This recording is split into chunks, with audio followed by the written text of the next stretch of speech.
মদন মিত্র বাংলার রাজনীতির কালারফুল আচ্ছা, মদন শব্দের মাঝখান থেকে, মানে এই যে মদন শব্দের মাঝখান থেকে দটা চলে গেলে কি পড়ে থাকে?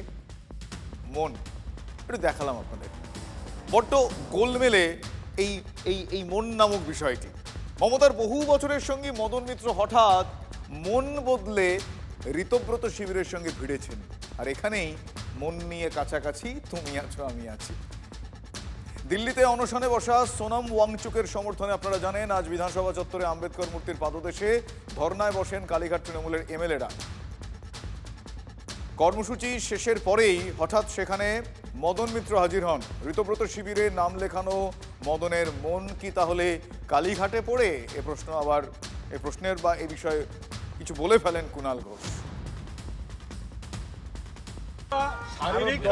শারীরিকভাবে ফিজিক্যালি হয়তো ওইদিকে গেছেন, কিন্তু মদনদাও বিশ্বাস করেন রেপিস্টকে।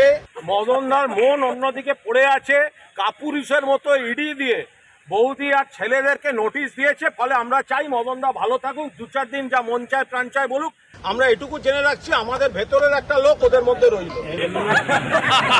আমি চাই শোভনদা আগামী 10 বছর বিরোধী আসনে বসুক। 10 বছর বিরোধী আসনে বসবে, সরকারি আসনে এসে এটা কি বললি? ঠিক ঠিক ঠিক ঠিক। আবার আসিব ফিরে এই মন নিয়ে বোধহয় বায়ু, আলো, হাওয়া সব নিয়ে যত গান, পাখি, ফুল, সব থেকে বেশি গান হয়েছে মন নিয়ে। আজ মন চেয়েছে আমি হারিয়ে যাব আমি তোমার সাথে। এখন কুণাল ঠিক আমার সঙ্গে হারাতে চাইছে না অন্য কিছু করতে চাইছে আমি বুঝতে পারিনি। তবে আমার মনে হচ্ছে বোধহয় কুণালের হারাবার দিনটা খুব তাড়াতাড়ি, এটা আমার মনে হয়। এটা আমার মনে হলো ভাই। আমাকে যখন কেউ কোনো অপবাদ দিয়ে অ্যারেস্ট করেছিল, তখন তো আমি এসএসকেএমের উডবান ওয়ার্ডের জামাই আদরের কোনো স্কোপ পাইনি। ফলে এক একজনের মনে এক এক রকম গান থাকে, তো তারা সেসব নিয়ে গবেষণা করতে পারে। আমার গান আমার বাঁধা আছে একদম নিশ্চিতভাবে। পথে এবার নামো সাথী, পথেই হবে পথ চেনা। মমতা বন্দ্যোপাধ্যায়ের সঙ্গে ছিলাম, মমতা বন্দ্যোপাধ্যায়ের সঙ্গে আছি। মমতা বন্দ্যোপাধ্যায়ের প্রতীক নিয়ে দাঁড়িয়ে বিধায়ক হয়ে এখানে এসে বসতে পেরেছি, বেইমানি করতে পারবো না। যারা যারা যাবার দয়া করে 21-এর আগে তারা নাম লেখান ওদের সাথে।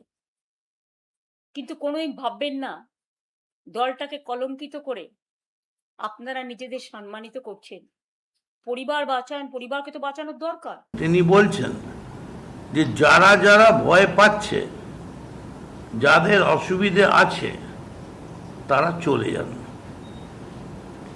এখন বলছেন যে কারুর পরিবারের মতো বাচ্চা নিয়ে, গয়না নিয়ে ধরা পড়ার পরেও অনেকে ভয় পায় না। সবার জন্য তো সোনিয়া গান্ধীর দরজা, কাস্টমসের পুলিশকে টানা হেঁচড়া করার মতো লোক থাকে না। ইডি যে চিঠি দিয়েছে ওনার স্ত্রী এবং পুত্রদের তলব করার, ওই চিঠির অ্যানেক্সচার হিসাবে মদনদার এখনকার বক্তব্যগুলোকে আমরা ট্রিট করছি। আমার যেটা মনে হয়েছে যে কালীঘাট থেকে তৃণমূল কংগ্রেস যেভাবে পরিচালিত হচ্ছে, সেভাবে আর যাই হোক এই দবদবা বিজেপিকে লড়াই করা যাবে না। এর জন্য আরো দাবাং তৃণমূল চাই। মদনদা বলেছেন তিনি গদ্দার নন, মদনদা বলেছেন তিনি মমতা বন্দ্যোপাধ্যায়ের সঙ্গে থাকবেন। সেটাই মদনদার আসল মনের কথা হিসেবে আমরা ধরে নিচ্ছি। এখন এই কাপুরুষেরা বৌদিকে চিঠি পাঠিয়েছে, ছেলেদের চিঠি পাঠিয়েছে। ফলে মদনদাকে এখন যে কথাগুলো বলতে হচ্ছে, ওটা হচ্ছে চিঠির অ্যানেক্সচার পার্ট। শুভেন্দুর মধ্যে তো নেতৃত্ব দেওয়ার মতো যোগ্যতা রয়েছে, শুভেন্দু ফ্যান হওয়ার মতো তো যোগ্যতা রয়েছে। এই মুহূর্তে পশ্চিমবঙ্গে যত যুবক রাজনীতি করছে, তার মধ্যে অন্যতম সর্বশ্রেষ্ঠ যুবকের গরিমা যদি কারোর গায়ে লাগে, মাথায় লাগে, তার নাম, অন্যতম নাম নিঃসন্দেহে শুভেন্দু অধিকারী। মদন মিত্র তিনি অত্যন্ত মিত্র শ্রেণীর মানুষ। তিনি স্থায়ী মিত্র হচ্ছেন মমতা বন্দ্যোপাধ্যায়ের, আর অস্থায়ী মিত্র হচ্ছে গদ্দার শিবিরের। এই যে মিত্রের যে বিভিন্ন ধরনের ব্যাখ্যা আছে, শ্রেণী আছে, এর ঋতুও আছে। ইডির চিঠি যাওয়ার আগে এক ধরনের মিত্রের অবস্থান থাকে, ইডির চিঠি নিজের কাছে গেলে এক ধরনের মিত্রজনিত অবস্থান হয়, তখন উডবার্ন ওয়ার্ড বা ইত্যাদি থাকে। এরপর যদি বাড়ির স্ত্রী বা পুত্রদের কাছে চিঠি যায় তখন মিত্রের অবস্থান এক রকমের হয়।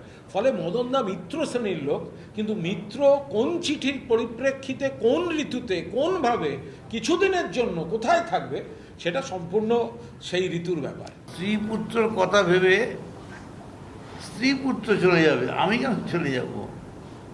আর স্ত্রী পুত্র তো আমাদের দেশের এজেন্সি ডেকেছে, যাবে, এর আগেও ডেকেছে, গেছে, বাড়িতে এসছে। সত্যিই যদি আমি কোনো অন্যায় করে থাকি তার তো বিচার হওয়া উচিত। অতএব ওইসব নিয়ে আমার কোনো ব্যাপার নেই।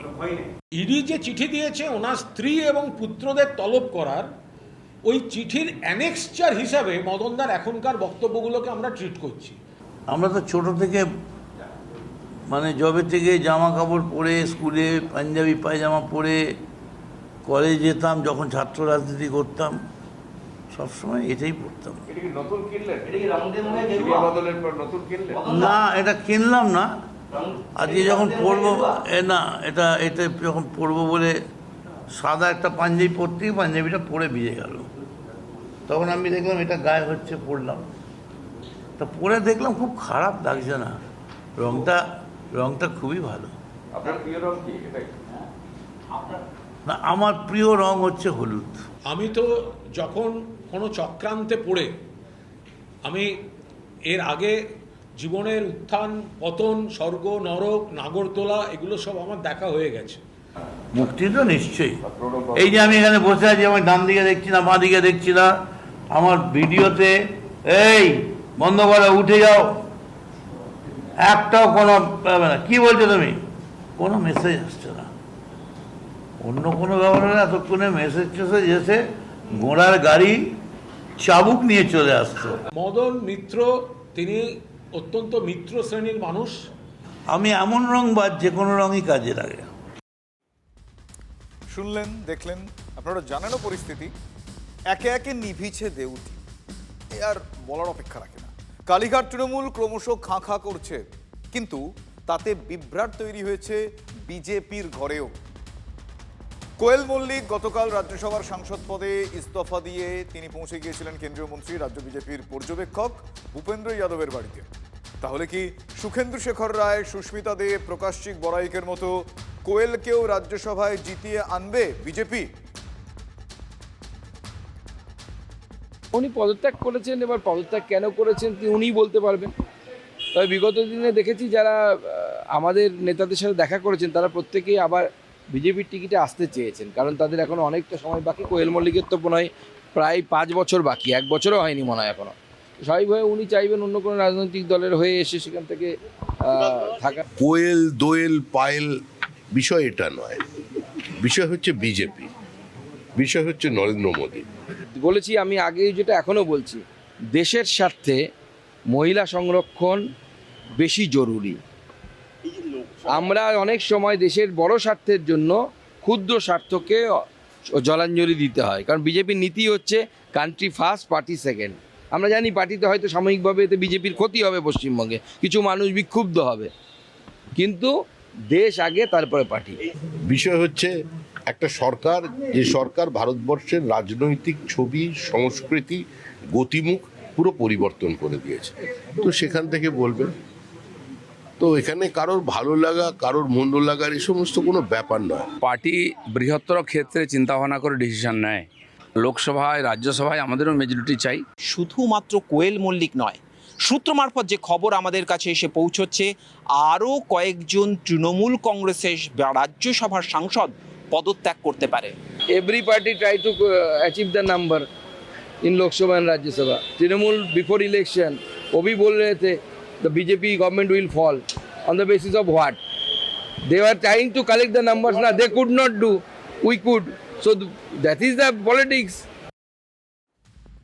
গতকালই ছোটকাটা বলেছিল যে বেশ কয়েকটি গুরুত্বপূর্ণ বিল সংসদে পাশ করাতে সংবিধান সংশোধন করতে হবে, আর তাই দরকার সংসদের দুই কক্ষেই 2/3 গরিষ্ঠতা, মেজরিটি। আর সেজন্যই তৃণমূলের ঘরে হামলা। এখনও প্রয়োজনীয় সংখ্যা জোগাড় হয়নি, ফলে কালীঘাট তৃণমূলের ঘর আরও ভাঙতে পারে, সম্ভাবনা তাই। আর ভাঙতে পারে মহারাষ্ট্র, তামিলনাড়ু সহ আরও কয়েকটি রাজ্যে এনডিএর বাইরে থাকা কয়েকটি দলের ঘর। শ্রমিক, সুকান্ত, দিলীপরা সে কথা বললেন, কিন্তু তারপরেও জট। রাজ্যসভার সদস্য 3 জন সদস্য আমাদের সঙ্গে যোগ দিয়েছেন, আমরা তারা দলে নিয়েছি, কিন্তু এই মুহূর্তে বিজেপির দরজা বন্ধ। এটা একদম পরিষ্কার দলের পক্ষ থেকে বার্তা দেওয়া হয়েছে। প্রত্যেকেই যেটা জানেন, মুখ্যমন্ত্রীও বলেছেন নিচের তলায় কেউ আসবে না, শিলিগুড়িতে কাউকে নেব না। উপরতলায় আসতে পারে বলতে আমরা অনেক সময় দেশের বড় স্বার্থের জন্য ক্ষুদ্র স্বার্থকে জলাঞ্জলি দিতে হয়, কারণ বিজেপির নীতি হচ্ছে কান্ট্রি ফার্স্ট, পার্টি সেকেন্ড। আমরা জানি পার্টিতে হয়তো সাময়িকভাবে এতে বিজেপির ক্ষতি হবে, পশ্চিমবঙ্গে কিছু মানুষ বিক্ষুব্ধ হবে। আপনি কোথায় ভালো পাচ্ছেন কোথায় খারাপ পাচ্ছেন জানেন। দেখলেন না, আমি একবার 3 জনের হাতে পতাকা দেওয়ার পরে কি সুন্দর আমার গলায় জুতোর মালা পরিয়ে দিল সোশ্যাল মিডিয়ায়। আমি তো খুশি হয়েছি তাতে, কারণ তৃণমূল সম্পর্কে মানুষের কি ধারণা সেটা সবাই বুঝবে। ভালো তৃণমূল খারাপ তৃণমূল বলে কিছু নেই, তৃণমূল তৃণমূল। কারুর কাছ থেকে কোনো দল থেকে নেওয়া হবে না, নেওয়া হবে না, এটা একটা দলের নীতিগত সিদ্ধান্ত হতে পারে, কিন্তু সেই দলের ওপর থেকে নেওয়া হবে, মাঝখান থেকে নেওয়া হবে, ডান দিক থেকে নেওয়া হবে, এটা কোনো একটা আলোচনা হতে পারে। কে কি বলছেন আমাদের জানা নেই, আমাদের কাছে তৃণমূল তৃণমূলই। যারা নিরপরাধ মানুষের উপরে অত্যাচার করেছে, মানুষের সম্পত্তি কেড়ে নিয়েছে, যারা দিনের পর দিন গণতান্ত্রিক ব্যবস্থা প্রক্রিয়াকে ধ্বংস করেছে, যারা চাকরি কিনেছে, বিক্রি করেছে, সিন্ডিকেটে অংশগ্রহণ করেছে, গোটা রাজ্যটাকে একটা লুটরাজে রূপান্তরিত করে সমাজটাকে খোলা বাজার বানিয়ে দিয়েছে।